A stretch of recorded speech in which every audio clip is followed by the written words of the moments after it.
safe. Hindi ko parang nagiti yan. Hindi ko alam. Bahala ko yun.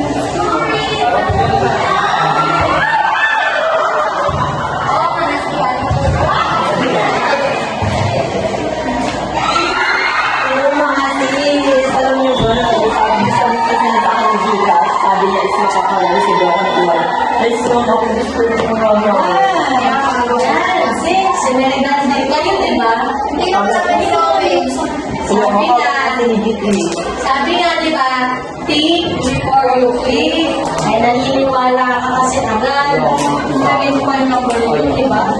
Kaya ngayon, magkano ka na?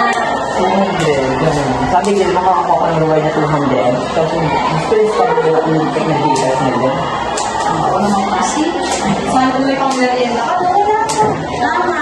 Hindi ka na lang. Mag-beauty na lang tayo. Tara na. Libre na rin na. Go.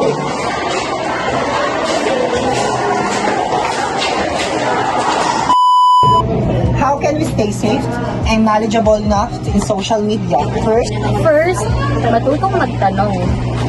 Pangalawa, huwag agad pilitin ang mga link na dumadating sa inyo, lalo na kapag hindi mo kinalaan ang padala nito. Step 3, maging mapanulig tayo sa mga bagay-bagay na nasasagupan natin. Kaya, always think before you click.